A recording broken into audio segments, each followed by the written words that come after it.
তারা যে কথা বলেছে 13 তারিখে তাদের একটা কি লকডাউন না কি দিয়েছে, এটা আসলে একটা প্রকৃতপক্ষে হাস্যকরই বিষয়। আগে একজন খাইছে, কিছু প্রশাসনকে ম্যানেজ করছে, সমস্ত রাষ্ট্রযন্ত্রগুলিকে ম্যানেজ করে তাদের লোক নিয়ে এক দলীয় বা ডিজিটাল বাকশাল পদ্ধতিতে পুরো দেশটাকে খাইছে আর পাচার করছে, ঋণ খেলাপি হয়েছে। আওয়ামী লীগ তো প্রতিদিনে হাক ডাক দেয়, তারা এই সরকারকে উৎখাত করতেছে, সকাল বিকাল উৎখাত করতেছে।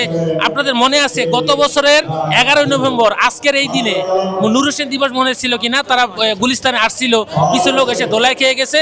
তো আমরা আশা করি যে আমরা আমাদের মধ্যে মতবিরোধ থাকতে পারে, জুলাই আন্দোলনে যে আমরা যে দলগুলো ছিলাম, তো আওয়ামী লীগের প্রশ্নে ফ্যাসিস্ট নিষিদ্ধ, যে আওয়ামী লীগ তাদের প্রশ্নে আমরা সবাই আবার একত্রিত হব ঐক্যবদ্ধভাবে। আমরা 13 তারিখ তারা যদি কোনো ধরনের নাশকতা করতে চায়, এর মধ্যেই তাদের নিষিদ্ধ ঘোষিত ছাত্রলীগ এবং যুবলীগ সারা দেশে বিভিন্ন জায়গায় অগ্নিসংযোগ করেছে, বাসে ট্রেনে, এবং এক হেল্পারও চালক মারা গেছে। আমরা আশা করি 13 তারিখ তারা যেই অপকৌশল বা দেশে বিশৃঙ্খলা করতে চায়, আমরা সব দল মিলে ফ্যাসিস্ট আওয়ামী লীগকে আমরা কোনোভাবেই রাজনীতিতে অংশগ্রহণ করতে দিব না। 13 তারিখ আমরা ইনশাল্লাহ মাঠে থাকবো।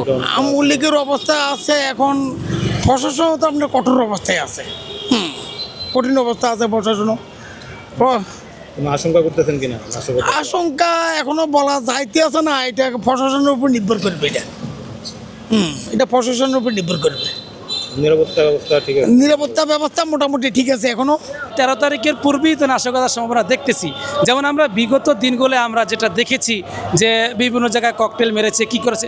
আসলে বাস্তব যেটা হচ্ছে সেটা হচ্ছে যে সমস্ত দল ক্ষমতায় থাকেন তাদের হাতেই সব কিছুই থাকেন, তারা ইচ্ছা করলে সব কিছুই নিয়ন্ত্রণ করতে পারে, কিন্তু সেটা তারা করে না।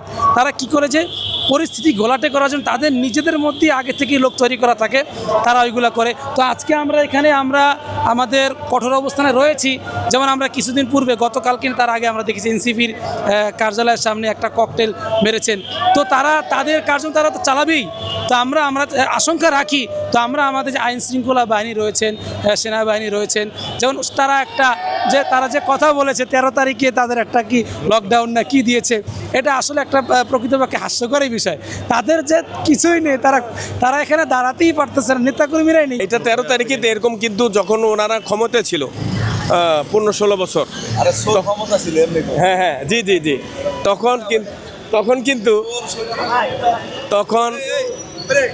তখন কিন্তু বিরোধী দল যারা ছিল তারা কিন্তু অনেকই এরকম হরতাল বা আরও কি তারা অসহযোগ আন্দোলন অনেক কিছুই তারা কিন্তু ঘোষণা দিত, কিন্তু দেখা যেত কিছুই করতে পারতো। দুই একজন নামাজ থেকে ছবি তুললাম মোবাইলে, একটু প্রচার করলো যে আমরা এই উপলক্ষে আমরা মাঠে ছিলাম, 2-4 জন আমরা ছিলাম, পুলিশে ওদিকে আছে কিনা, আর নাহলে পুলিশে 2000 দিলাম, ভাই ধরে একটু একটা ছবি তুলে যাইগা, আজকে আমাকে বিএনপি বা আমাকে জামাত বা এই অনুষ্ঠান একটা প্রোগ্রাম আছে, একটু ভাই পুলিশের হয়তো 2000 একটা বেনসন প্যাকেট রাখেন ভাই, আমি একটু 5 মিনিট ভাই জামুগা, এরকম অনুষ্ঠানই মনে করি 13 তারিখেরটা একটা দিছে। আর আমার আরেকটা কথা, উনি গেছে দেশ কতটুকু ধ্বংস হয়েছে না হয়েছে তত্ত্বভিত্তিকভাবে মানুষ বুঝে জানে কম বেশি, কিন্তু এই নেতাগুলির আবার বিপদে ফেলাইল না। কিছু তো ব্যাক কল আবার নামবো, 8-10টা নামবো, ছবি তুলবো, ওরা আবার বিপদে বলো, হয়তো হাত করে বলে জেলে গেল, এরা দেখার কে আছে, সব গিয়ে রয়েছে ভারতে, এখন কে দেখবো। তাই মনে করি 13 তারিখের উপলক্ষে আওয়ামী লীগের কর্মী যারা আছে একটু ব্যাকল বুকল, যারা তো চালাক, তো দুধ দিয়া গোসল করে মাপ চাই বাইচা গেল, সমাজের সময় মাফ করে দেয়, আমার বাঙালি মাফ করে দেয়, অন্য দলটা মাফ করে দেয়, আওয়ামী লীগ আবার করা মাল হয় মাফ করবো না, মরে গেল ওরা আবার। আর যারা ওরা না হয়তো নামবো, 2টা ছবি তুলবো এখানে সেখানে, তাদের বিপদে ভালাইলো আর কি আমার কাছে এটা। আর দেশ এটা তো আসলে তো এটা ভয় আর কি, মানুষকে একটু ভয় দেখানো, আতঙ্ক, মনে হয় না যে তেমন কিছুই হবে।